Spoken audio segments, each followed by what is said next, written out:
नमस्कार दोस्तों, आपका स्वागत है। तो आज की इस वीडियो में हम पृथ्वी की आंतरिक संरचना के बारे में पढ़ेंगे।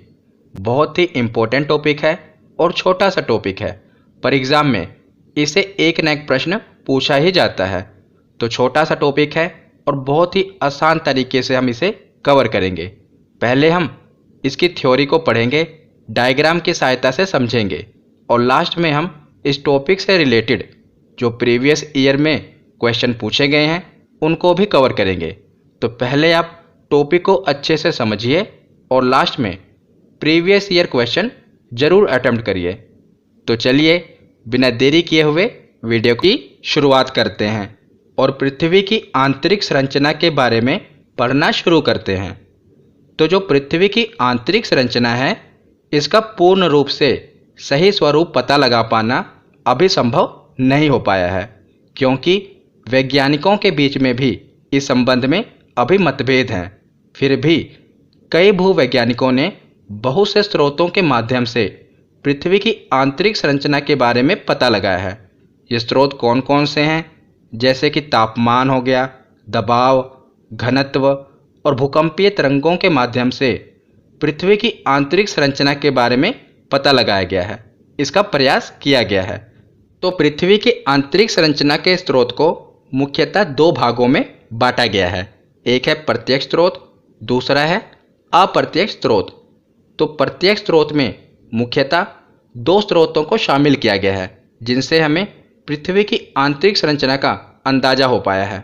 एक है ज्वालामुखी उद्गार, दूसरा है भूकंपीय तरंगें। तो ज्वालामुखी उद्गार से लगभग पृथ्वी की 60 किलोमीटर तक की गहराई का पता चल पाया है।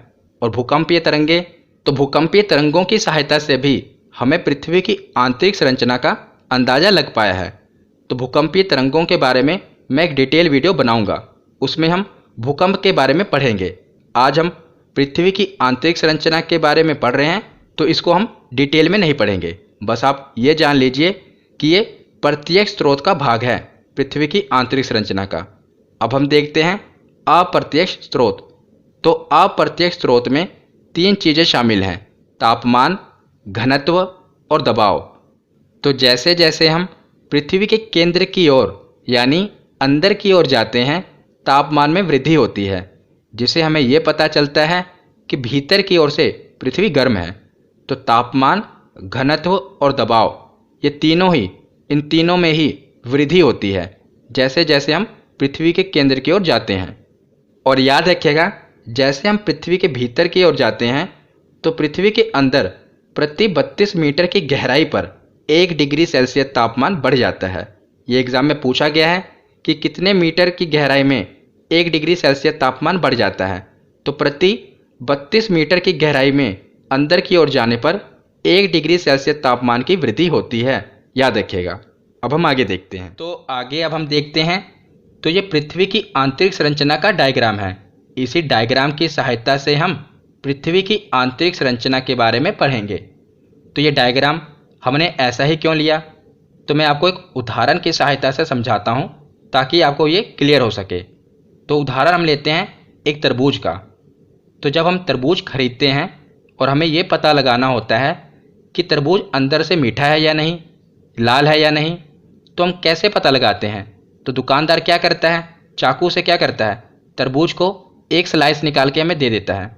तो दुकानदार क्या करता है, तरबूज से चाकू की सहायता से एक स्लाइस निकाल के ठीक इसी प्रकार हमें वो एक स्लाइस निकालता है और दे देता है, जिसे हम चख कर ये पता लगा लेते हैं कि तरबूज मीठा है या नहीं, या लाल है या नहीं। तो वो क्या करता है, तरबूज के केंद्र से, बीच में से और ऊपर तक एक स्लाइस निकालता है ना, ठीक इसी प्रकार, जिससे हम क्या करते हैं, तरबूज के अंदर की चीज़ पता लगा लेते हैं।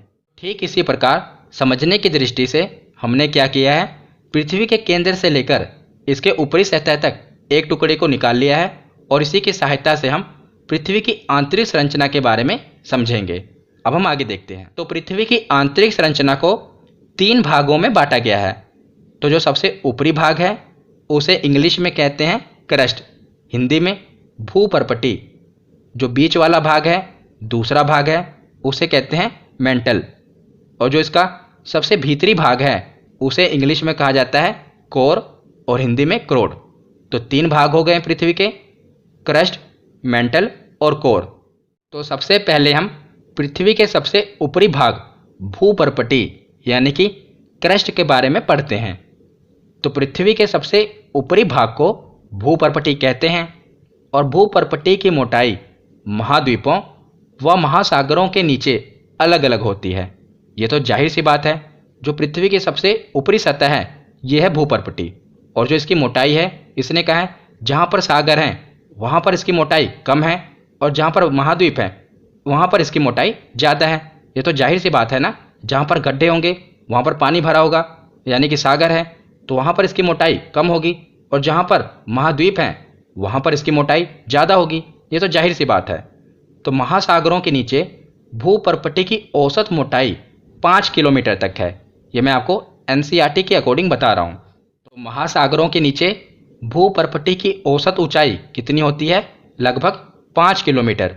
और जहाँ पर महाद्वीप होते हैं यानी कि सागर नहीं होते हैं वहाँ पर इसकी ऊंचाई लगभग 30 किलोमीटर तक होती है, याद रखिएगा। और भूपर्पटी का निर्माण सिलिका और एल्यूमिनियम से मिलकर हुआ है, इसीलिए इस परत को सियाल कहा जाता है। सी यानी कि सिलिका और आल मतलब कि एल्यूमिनियम, तो सियाल भी इसे कहा जाता है, याद रखिएगा। तो मैं आपको एक बार तीनों ही परतों के बारे में बता देता हूँ, किसे सियाल कहा जाता है, किसे सीमा कहा जाता है, किसे निफे कहा जाता है, क्योंकि ये तो एग्ज़ाम में पूछा ही जाता है और हमको याद होना चाहिए। तो मैं आपको इसे याद करने का तरीका बता देता हूँ। आगे हम इसके बारे में पढ़ेंगे, पर पहले मैं आपको इसका एक तरीका बता देता हूँ जिससे आपको ये याद रहेगा। तो देखिए, सबसे ऊपरी परत को सियाल कहते हैं, यानी कि क्रस्ट वाले भाग को क्या कहा जाता है? सियाल कहा जाता है। और जो मेंटल वाला भाग है इसे सीमा कहा जाता है, क्योंकि यहाँ पर सिलिकॉन और मैग्नीशियम की मात्रा पाई जाती है। और जो सबसे नीचे वाला यानी कि कोर वाला भाग है इसे निफे कहा जाता है। क्या? निफे, क्योंकि यहाँ पर निकेल और लोहा की मात्रा की अधिकता है, याद रखिएगा। तो आपसे यही पूछा जाएगा कि निफे पृथ्वी की आंतरिक संरचना की कौन सी परत है, तो आपको पता होना चाहिए कि सबसे अंदरूनी यानी कि कोर वाली परत। तो जो मेंटल वाली परत है यहाँ पर किस चीज़ की अधिकता है? तो सीमा यानी कि सिलिकॉन और मैग्नीशियम। तो इस तरह के आपसे सवाल पूछे जाएंगे, तो आपको याद कैसे करना है? तो देखिए, निफे तो आपको याद होना चाहिए, इसको आप रिलेट करेंगे नीचे, नीचे निफे। इससे आपको यह पता रहेगा कि ये सबसे नीचे वाला भाग है, नीचे निफे। आपको याद रहेगा ना कि सबसे नीचे वाला भाग कौन सा है? निफे। अब रही बात ये याद करने की कि सियाल पहले आएगा कि सीमा पहले आएगा। तो देखिए, सिलिकॉन तो दोनों में ही है। अब बची बात एल्यूमिनियम और मैग्नीशियम, तो पहले कौन सा आएगा? तो देखिए, अगर अल्फ़ाबेटिकल भी हम देखें तो ए पहले आएगा और एम बाद में आएगा। ए पहले आएगा ना, एम बाद में आएगा। तो इससे हमें पता चलेगा कि सबसे ऊपर रहेगा सियाल, बीच में रहेगा सीमा और नीचे निफे। निफे जो है सबसे नीचे रहेगा। तो ये वाला प्रश्न एग्ज़ाम में पूछा जाता है कि मेंटल वाले भाग में किस चीज़ की अधिकता है, कोर वाले भाग में किस चीज़ की अधिकता है। तो आप इस तरीके से पता लगा पाएंगे कि सबसे ऊपर होगा सियाल, बीच में होगा सीमा और सबसे नीचे निफे। तो आशा करता हूँ आपको क्लियर हो गया होगा। तो आगे है क्रस्ट वाले भाग का औसत घनत्व यानी कि एवरेज डेंसिटी कितनी है? तो 2.7 ग्राम प्रति सेंटीमीटर क्यूब ये क्रस्ट वाले भाग की एवरेज डेंसिटी है, याद रखिएगा। और इस परत को यानी कि क्रस्ट वाले भाग को लिथोस्फीयर भी कहा जाता है। तो एग्ज़ाम में ये पूछा गया है कि लिथोस्फीयर पृथ्वी की किस परत को कहा गया है? तो याद रखिएगा, क्रस्ट वाले भाग को लिथोस्फीयर कहा जाता है। तो अब हम आगे देखते हैं। तो भूपर्पटी के बाद आगे अब हम मेंटल के बारे में पढ़ते हैं। तो क्रस्ट के निचले भाग को मेंटल कहा जाता है और पृथ्वी के आयतन का 83% तथा द्रव्यमान का 67% भाग मेंटल ही है, याद रखेगा। तो जो ये पूरी पृथ्वी की आंतरिक संरचना है इसका सबसे बड़ा भाग मेंटल ही है, और दूसरे नंबर पे है कोर और सबसे नीचे है भूपर्पटी, याद रखेगा। अगर हम आयतन के हिसाब से देखें तो सबसे बड़ा भाग कौन सा है? तो यह है मेंटल, दूसरे नंबर पे आएगा कोर और सियाल जो है ये सबसे नीचे आएगा। अगर मैं आपको प्रतिशत के हिसाब से बताऊं तो लगभग 83% मेंटल है आयतन के हिसाब से, और लगभग 16% करोड़ है, और सिर्फ लगभग 1% ये जो भूपर्पटी वाला भाग है, ये लगभग 1% इसका आयतन है। तो इससे आप समझ सकते हैं कि सबसे ज़्यादा भाग किसका है, मेंटल का है। तो पृथ्वी के आयतन का 83% तथा द्रव्यमान का 67% भाग मेंटल है, और मेंटल का निर्माण सिलिका और मैग्नीशियम से हुआ है, इसीलिए इस परत को सीमा कहा जाता है। और इसी परत से ज्वालामुखी विस्फोट के समय लावा, गैस और राख बाहर आती है। तो जो लावा निकलता है ज्वालामुखी से, जैसे मेंटल वाले भाग से निकलता है। ये एग्जाम में पूछा गया है, याद रखेगा कि जो मेंटल वाली परत है, इसी भाग से ज्वालामुखी का लावा और जो उसमें से गैस निकलती है, जो राख बाहर आती है, ये इसी वाले मेंटल वाले भाग से बाहर निकलती है, याद रखिएगा। और जो मेंटल वाला भाग है, ये लगभग 2900 किलोमीटर मोटा है, और ये बेसाल्ट पत्थरों के समूह की चट्टानों से बना हुआ है, याद रखिएगा। इसकी मोटाई लगभग 2900 किलोमीटर है। अब हम आगे देखते हैं। तो जो मेंटल वाला भाग है, इसका औसत घनत्व यानी कि एवरेज डेंसिटी कितनी है, तो इसका औसत घनत्व है 3.5 से लेकर 5.5 ग्राम प्रति सेंटीमीटर क्यूब, याद रखिएगा। और इस भाग को पायरोस्फीयर भी कहा जाता है। अभी हमने पीछे पढ़ा भूपर्पटी को क्या कहा जाता है, लिथोस्फीयर, और मेंटल वाले भाग को क्या कहा जाता है, पायरोस्फीयर। ये बातें याद रखिएगा। और जो ये मेंटल वाला भाग है, इसे वाइट ऑफ द अर्थ भी कहा जाता है। ये एग्जाम में पूछा गया है कि इसे क्या कहा जाता है, white of the earth, mental वाले भाग को। तो क्रस्ट के बारे में हमने पढ़ लिया, मेंटल के बारे में भी हमने पढ़ लिया। अब हम पृथ्वी के सबसे केंद्रीय भाग कोर के बारे में पढ़ते हैं। तो इसे हिंदी में क्रोड भी कहा जाता है। तो यह पृथ्वी का सबसे भीतरी और केंद्रीय भाग है, और इसका निर्माण मुख्य रूप से निकिल और लोहे से हुआ है, इसीलिए इस परत को निफे कहा जाता है। और इस परत का औसत घनत्व 11 से लेकर 13 ग्राम प्रति सेंटीमीटर क्यूब तक है, और इस परत को बैरिस्फीयर भी कहा जाता है। तो क्रस्ट को और क्या कहा जाता है, लिथोस्फीयर, मेंटल को पायरोस्फीयर और कोर को बैरिस्फीयर। ये डायरेक्ट वन लाइनर क्वेश्चन पूछ लिया जाता है, याद रखिएगा। और यह पृथ्वी के कुल आयतन का कितना है, लगभग 83% भाग है मेंटल, दूसरे नंबर पे आता है कोर, लगभग 16% भाग, और सबसे नीचे लगभग 1% भाग है भूपर्पटी, जो सबसे ऊपरी भाग है। अब हम आगे देखते हैं। तो पृथ्वी की आंतरिक संरचना के 3 भाग, क्रस्ट, मेंटल, कोर, इनके बारे में हमने पढ़ लिया। अब ये जो डायग्राम है बहुत ही ज़्यादा इम्पोर्टेंट है, मोस्ट इम्पोर्टेंट। इससे तो समझ लीजिए एक प्रश्न बनता ही है, इसीलिए ध्यान से सुनिएगा और मैं बहुत ही अच्छे तरीके से आपको समझाऊंगा। तो देखिए, हमने क्या देखा पीछे कि जो पृथ्वी की आंतरिक संरचना है, इसे भूवैज्ञानिकों ने 3 भागों में बांटा, क्रस्ट, मेंटल और कोर। आगे चल के क्या हुआ कि जो भूवैज्ञानिक हैं, इन्होंने और गहराई से अध्ययन किया, और ये जो 3 भाग हैं, इन्हें और गहराई से अध्ययन करते हुए 6 भागों में बांट दिया। बहुत ही आसान है, देखिए कैसे। तो ऊपर वाला भाग क्या है, क्रस्ट। तो भूवैज्ञानिकों ने क्या किया, इसे भी 2 भागों में बांट दिया। ऊपर वाले को कह दिया ऊपरी क्रस्ट, और निचले वाले भाग को निचला क्रस्ट, यानी कि क्रस्ट को ही 2 भागों में बांट दिया, अपर क्रस्ट और लोअर क्रस्ट।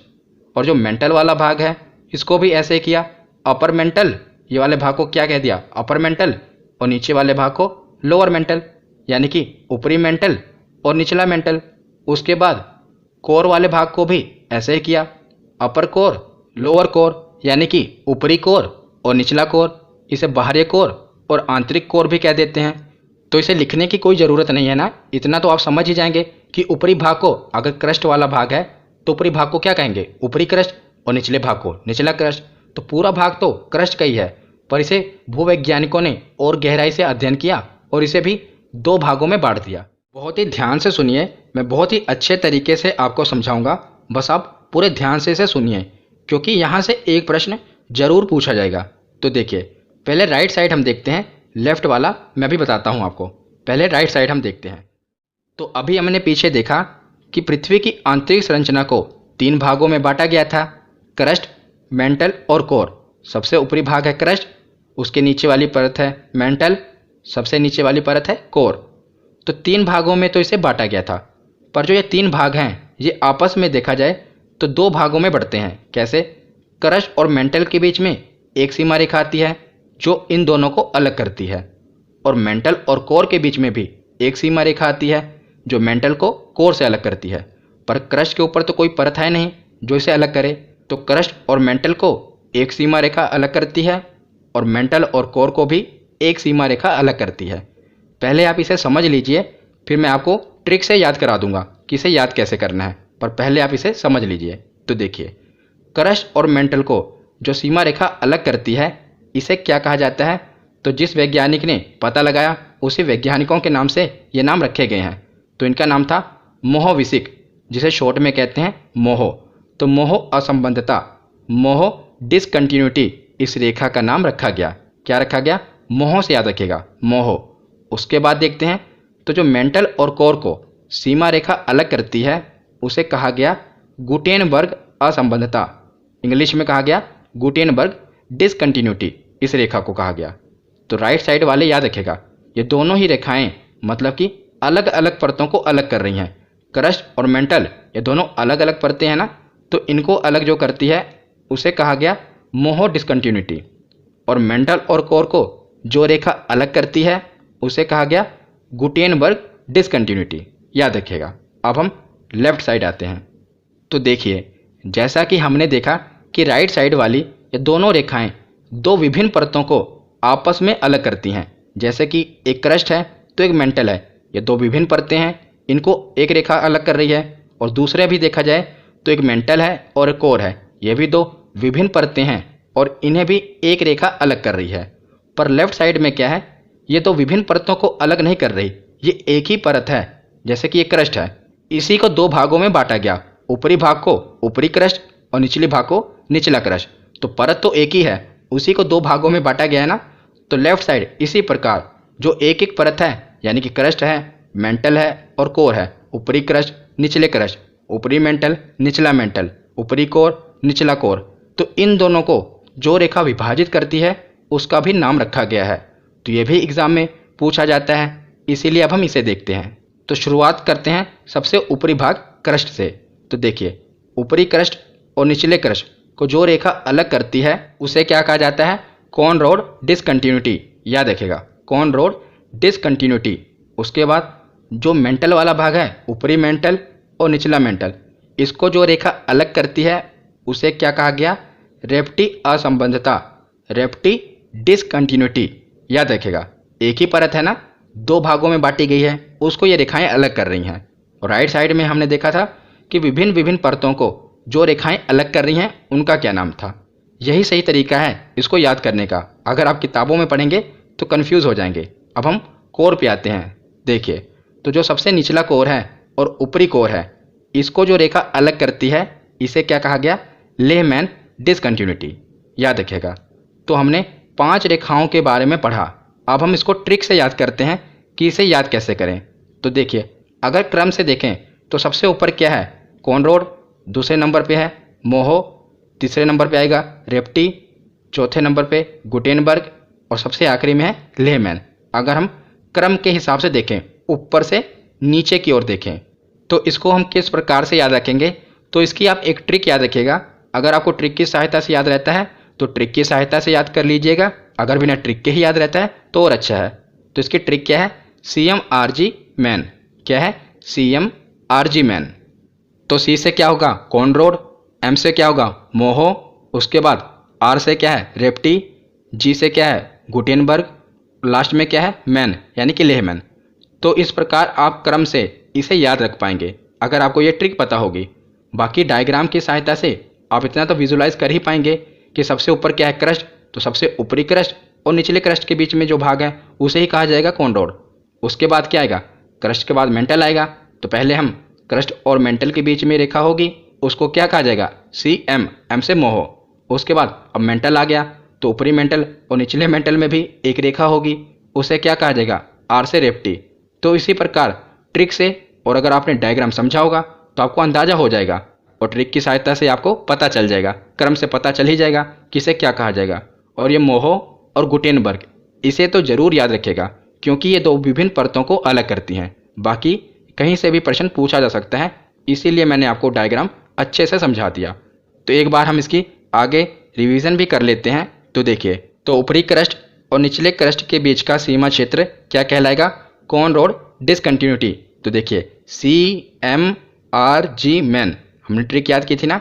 तो सबसे पहले क्या होगा, उसी डायग्राम को अपने दिमाग में रखिए। सबसे पहले क्या होगा, ऊपरी क्रस्ट और निचला क्रस्ट, उसके बीच के भाग को क्या कहेंगे? C से शुरू होगा, कॉन रोड। उसके बाद क्या आएगा? तो भैया क्रस्ट के बाद क्या है? मेंटल। तो मेंटल में क्या होगा? क्रस्ट और मेंटल के बीच का पहला भाग होगा ना। तो क्रस्ट और मेंटल के बीच का भाग क्या कहलाएगा? मोहो। अब मेंटल की शुरुआत हो गई, तो पहले हम ऊपरी मेंटल और निचले मेंटल का भाग देखेंगे, उसे क्या कहा जाएगा? रेप्टी। तो मेंटल के बाद क्या आएगा? तो फिर आएगा क्रोड यानी कि कोर। तो पहले मेंटल और कोर के बीच का सीमा क्षेत्र देखेंगे, उसे क्या कहा जाएगा? गुटेनबर्ग। अब कोर की शुरुआत हो गई, तो ऊपरी कोर और निचले कोर के बीच की सीमा क्षेत्र को क्या कहा जाएगा? लेहमैन। तो इसी प्रकार आप इसे याद रखेंगे, CMRG मैन। और एक बात और याद रखिएगा कि एडवर्ड स्वेस नामक भूवैज्ञानिक ने ही पृथ्वी की आंतरिक संरचना, जो हमने पढ़ा ना, सियाल, सीमा और निफे, इसके बारे में किसने पता लगाया था? तो एडवर्ड स्वेस ने पता लगाया था। याद रखिएगा, ये एग्जाम में पूछा गया है। तो हमने थ्योरी सेक्शन पढ़ लिया। पहला प्रश्न है, सियाल, सीमा और निफे के रूप में भूगर्भ का विभाजन किसके द्वारा किया गया? तो अभी हमने पढ़ा किसके द्वारा किया गया? एडवर्ड स्वेस के द्वारा किया गया। अगला प्रश्न है कि पृथ्वी के धरातल से केंद्र की ओर जाने पर निम्नलिखित का सही क्रम क्या होगा? किसका क्रम? सीमा, सियाल और निफे, इसका आपको क्रम बताना है। अगर हम पृथ्वी के धरातल से केंद्र की ओर जाएं, तो मैंने आपको बताया था निफे तो सबसे नीचे होगा और सबसे ऊपर कौन सा होगा? सियाल, ये पहले आएगा, फिर सीमा आएगा। मतलब कि सियाल, सीमा और निफे। तो इसका ऑप्शन क्या होगा? पहले कौन सा है? सेकंड से शुरू होगा, ऑप्शन बी। क्योंकि पहले सेकंड आएगा सियाल, फिर फर्स्ट आएगा सीमा और सबसे आखिरी में होगा निफे। अगला प्रश्न है कि पृथ्वी के किस भाग में निकेल और लोहा की प्रधानता है? तो लोहे की प्रधानता किस भाग में है? हमने पढ़ा था निफे में, ऑप्शन सी सही होगा।